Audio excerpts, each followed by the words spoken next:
तुझी गोष्ट निराळी होती गोरक्ष। मी तुला कोणाच्याही स्वाधीन करू इच्छित नव्हतो। केवळ तुझ्या तपश्चर्येसाठी आणि तपाच्या कारणास्तव मी तुला काही काळ एकटं सोडलं आणि भ्रमण केलं। आणि त्यासाठी सुद्धा मी तुला साक्षात श्री दत्तप्रभू आणि श्री महादेव यांच्याकडे सोपवलं।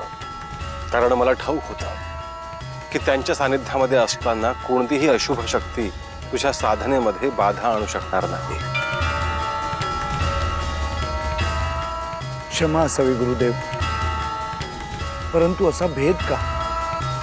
इतर नाथांना ह्या अनिष्ट शक्तींचा त्रास का सहन करावा लागतोय?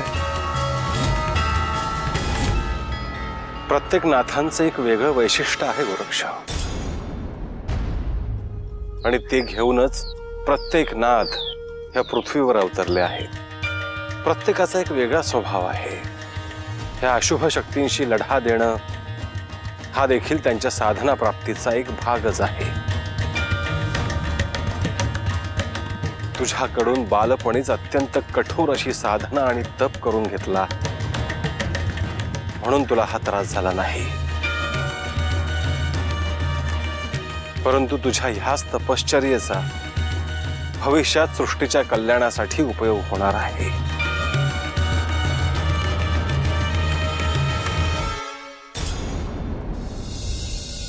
महाराणी, आपल्या राजकन्याशी आपलं काही बोलणं झालं का? महाराज, मीच तो बोलणं अद्यापपर्यंत टाळलं आहे। जो प्रस्ताव आपल्याला पसंत पडेल त्याविषयीच मी राजकुमारीशी बोलणार आहे। हे योग्यच आहे। हो महाराज, पण माझ्या मनाला एक वेगळी चिंता सतावत आहे। कसली चिंता? ते दोन साधू आपल्या राजकन्याच्या विवाहात काही विघ्न तर आणणार नाहीत ना? नाही, तसं काही होणार नाही। आणि तसंही आपण त्यांना मठ स्थापनेसाठी प्रस्ताव पाठवलेले आहे। एकदा का त्या दोन साधूंनी प्रस्ताव मान्य केला की कसलीच अडचण राहणार नाही।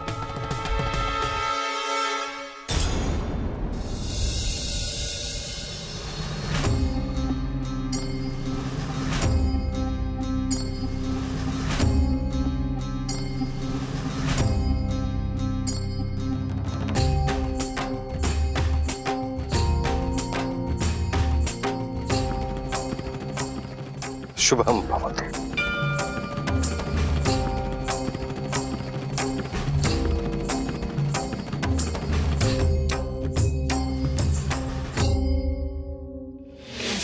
अलख निरंजन अलख निरंजन अलख निरंजन हो अलख निरंजन अलख निरंजन अलख निरंजन हो अलख निरंजन अलख निरंजन अलख निरंजन हो अलख निरंजन अलख निरंजन अलख निरंजन हो अलख निरंजन अलख निरंजन अलख निरंजन हो अलख निरंजन अलख निरंजन अलख निरंजन हो अलख निरंजन।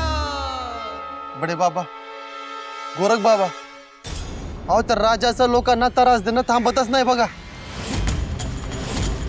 भय ना, रोज कुठं ना कुठं राजाची माणसं काही कारण नसताना गरिबांनी मारहाण करतात बघा। लोकांनी जरा कुठं सुख मिळायला लागलं की त्यांचं काही ना काही चालूच असतं। त्यामुळे आता तुम्हीच त्यांचं काहीतरी करा।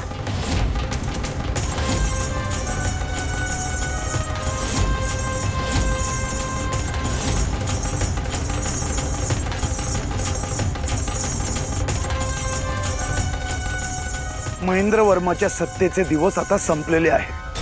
गुरुदेवांनी मला तशी आज्ञा देखील दिलेली आहे।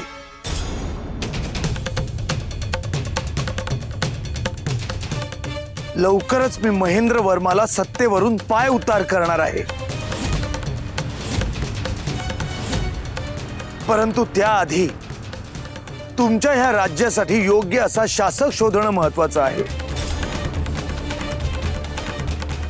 म्हणून मी त्याचा शोध घेण्यासाठी आता निघणार आहे। गुरुदेवांनी त्याची जबाबदारी माझ्यावर सोपवली आहे। तुमचं दुःख समजून, तुमच्या समस्या जाणून घेऊन तुमच्या सुखासाठी झटणारा त्या गादीवर बसायला हवा आणि असा व्यक्ती तुमच्या मधलाच कोणीतरी असावा आणि असा व्यक्ती गोरक्ष स्वतः येऊन निवडणार आहेत. त्यामुळे तुम्हीही त्यांच्या सोबतीला जा. होय, तुम्ही माझ्या बरोबर चला.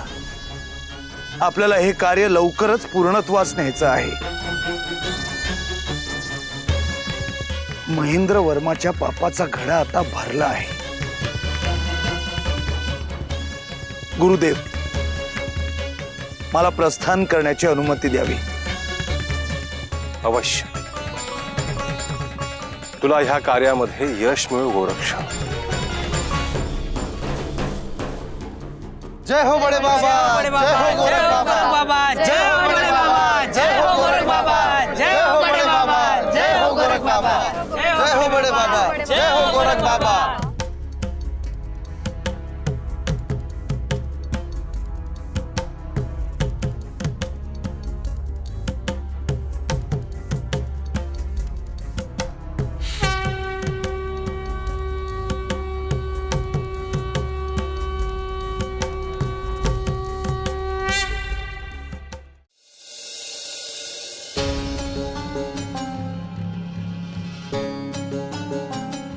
शुभम भवतु.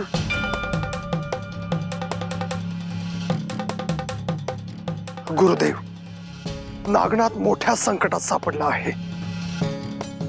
कसोटी म्हणून त्याच्या भोवती प्रतिकूल परिस्थिती असणे आणि संघर्ष करून त्याने त्यातून बाहेर पडणे हे ठीक आहे, परंतु ह्यावेळी काहीसे विचित्र आणि अवघड संकट त्याच्यावर आलेले आहे.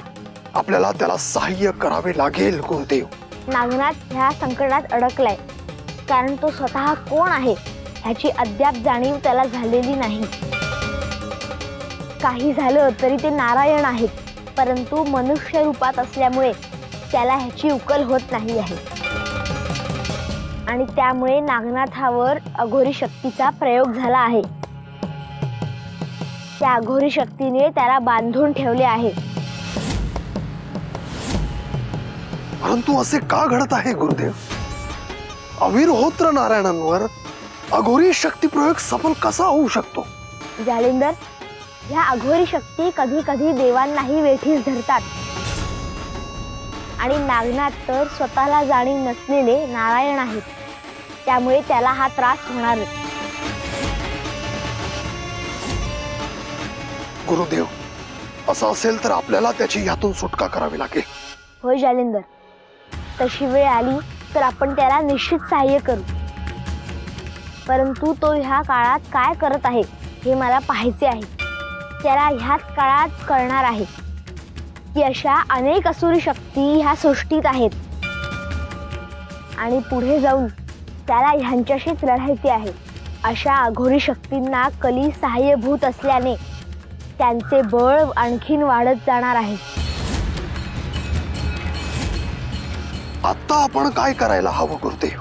सध्या नागनाथाला कसलीही इजा होणार नाही ह्याच्याकडे आपण लक्ष देऊ. ठीक आहे गुरुदेव, योग्य वेळ आली की आपण मला आज्ञा करा. मी स्वतः जाऊन त्याला या संकटातून सोडवेन. अवश्य.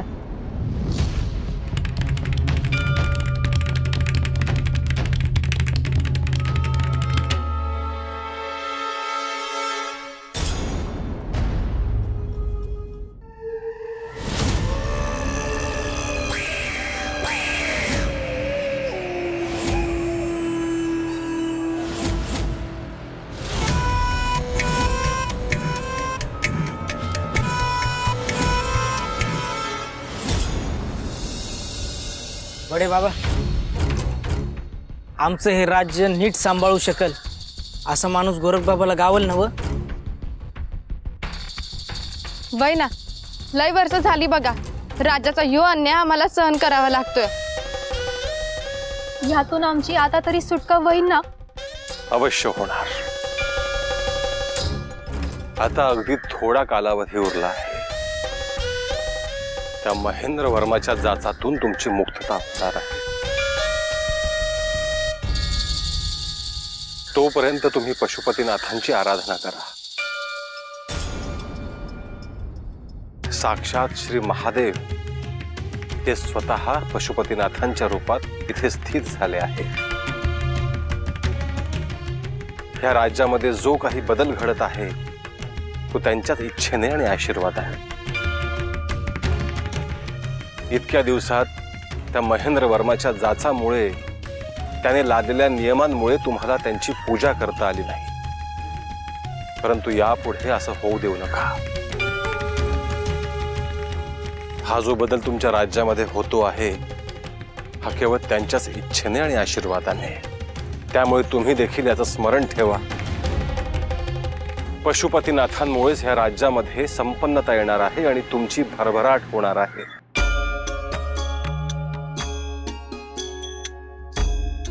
तुम्ही ज्या गोरक्षनाथांना पाहताय ते साक्षात श्री महादेवांचेच प्रतिरूप आहेत। गोरक्षनाथांचे आशीर्वाद, त्यांची कृपा तुमच्यावर, त्या राज्यावर, इथल्या जनतेवर कायम राहणार आहे। त्यामुळे तुम्हाला गोरक्षनाथांची आणि पशुपतीनाथांची दोघांचीही पूजा करायची आहे। तुम्हाला त्यांच्या रूपात अखंडपणे श्री महादेवांची पूजा करायची आहे।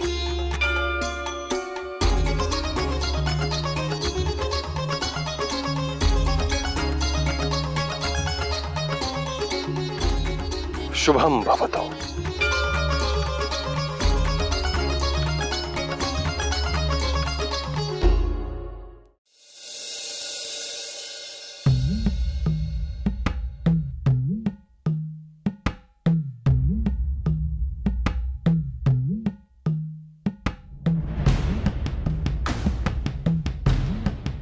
प्रणाम गोरख बाबा।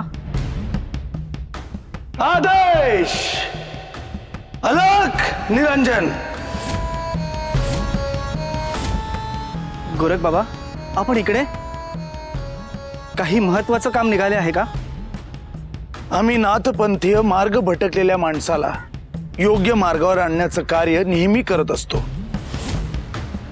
परंतु तशी संधी देऊनही जो योग्य मार्ग स्वीकारत नाही त्याला शासन करण्याचं कार्यही आम्हालाच करावं लागतं।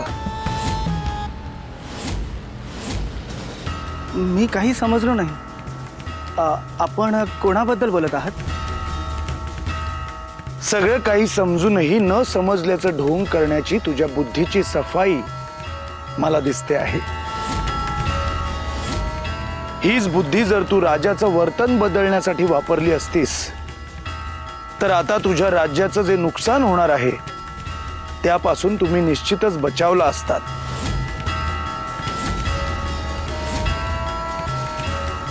महेंद्र वर्माला प्रजेच्या सुख दुःखाची कधीच जाण नव्हती। प्रजेसाठी राजाचं जे कर्तव्य असतं ते त्याने कधीही पार पाडलं नाही, त्यामुळे प्रजेमध्ये असंतोष पसरत गेला। परंतु त्या सत्य परिस्थितीची जाणीव त्या राजाला स्वतःहून कधीच झाली नाही आणि तुझ्यासारख्या प्रशासकांनी ती जाणीव राजाला कधीच करून दिली नाही। त्यामुळे तुमचा राजा जेवढा पापी आहे तेवढेच त्यात तुम्ही देखील भागीदार आहात। आम्ही सेवक आहोत गोरख बाबा। मला जे महाराज सांगतील तेच करावं लागतं। त्यांच्या कित्येक गोष्टी मला देखील नाही पटत, पण नाईलाजाने मला करावे लागतात। तू राजाचा केवळ सेवक नाहीस तर प्रधान आहेस आणि कदाचित तू प्रधान असण्याचं दायित्व विसरतो आहेस। ज्या ठिकाणी राजाला जनतेच्या समस्या समजत नाहीत तिथे त्या प्रधानांनी ओळखायला हव्यात। जनतेच्या वतीने त्या राजासमोर मांडायला हव्यात, परंतु तसं तू कधीच केलं नाहीस। महेंद्र वर्मा जसा अधर्मीपणाने वागत गेला तसाच तूही त्याच्या अधर्मात साथ देत गेलास। अहो, पण आम्ही कितीही सांगितलं तरी महाराजांनी ऐकायला हवं ना। हे बघा गोरख बाबा, आता महाराज ऐकत नाहीत हे तर तुम्ही सुद्धा पाहिलं आहेच। त्यामुळे गोरख बाबा, तुम्हीच यातून काहीतरी सुवर्ण मध्य काढा, कारण मी तुमची शक्ती ओळखतो. सुवर्ण मध्य साधण्यासाठीच गुरुदेवांनी महेंद्र वर्माला संधी दिली होती. शिवाय दुसरी संधी म्हणून आम्ही आमचे दूत देखील पाठवले होते. तरीही महेंद्र वर्मा त्याचा हेका काही सोडायला तयार नाही. स्वतःच्या जनतेसाठी त्याचं वर्तन सुधारायला तयार नाही. त्यामुळे मी आता जे काही करणार आहे तो कुठलाही मध्य नसेल, थेट शेवट असणार आहे. तशीच इथे ती नवीन पर्वाची सुरुवात देखील असणार आहे. पुढच्या 15 दिवसात संपूर्ण राज्य बदलून जाणार आहे. मी महेंद्र वर्माची सत्ता उलथवून टाकणार आहे. आणि हे माझं त्याला आवाहन आहे, जे तू महेंद्र वर्माला अवश्य जाऊन सांग. आदेश! अलख निरंजन!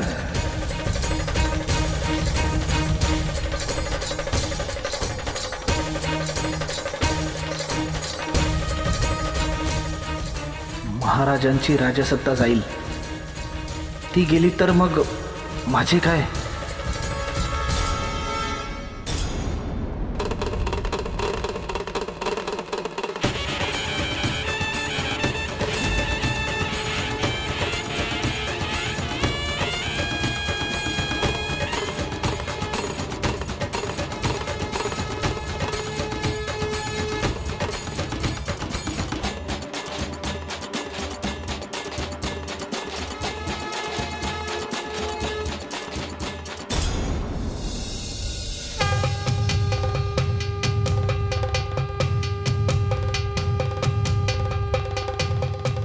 बोला प्रधानजी, या 2 साधूंना पाठवलेल्या प्रस्तावाचं काय झालं? क्षमा करा महाराज, पण त्यात आपल्याला यश मिळालं नाही. त्यांनी आपला प्रस्ताव नाकारला आहे.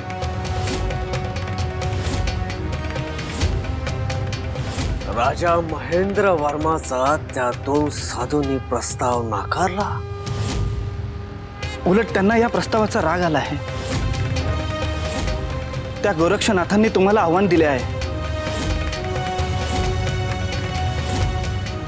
कसला आव्हान? पुढच्या 15 दिवसात ते आपली राजसत्ता उलथवून टाकणार आहेत.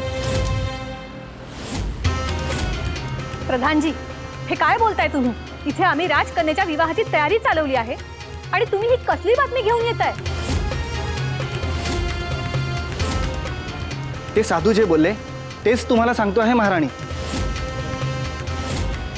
आपण राजकन्याच्या विवाहाची स्वप्न पाहत आहात, परंतु गोरक्षनाथांनी आपली सत्ता संपवण्याचा प्रण केला आहे. प्रधानजी, हे 2 साधू काही सांगतील आणि तुम्ही त्यावर लगेच विश्वास ठेवाल? आपल्या सत्तेला हानी पोहोचवणं इतकी साधी गोष्ट नाही. आणि ते 2 साधू आपली सत्ता उलटवणार. त्यांच्या डोक्यात काय सुरू आहे हे नेमकं काही ठाऊक नाही, पण मला वाटतं त्यांनी काही करण्याआधी आपण एखादं पाऊल उचलायला हवं. तुम्हाला काय वाटतं, आपण काय करायला पाहिजे? मला वाटतं तुम्ही त्या 2 साधूंची क्षमा मागावी. आपली सत्ता टिकली तरच आपल्याला पुढे काही करता येईल. प्रधानजी, हे कदापि शक्य होणार नाही. मी त्या 2 साधूंची क्षमा मागितली याचा अर्थ मी पराभव स्वीकार केला असा होईल, आणि ते मी कधीच होऊ देणार नाही. महाराज, एकदा नीट यावर विचार करावा. पण आपल्याकडे एवढं सैन्य असताना आपण हा विचार कसा करू शकतो? महाराणी, एक पाऊल मागे घेतल्याने काहीही होणार नाही. उलट आपली सत्ता वाचेल. प्रधानजी, मी नेहमी मला एक पाऊल मागे घेण्याचा सल्लाच देत आला. त्या 2 साधूंना काय करायचंय ते करू द्या. ते काय करतायत आम्हालाही पाहायचं आहे.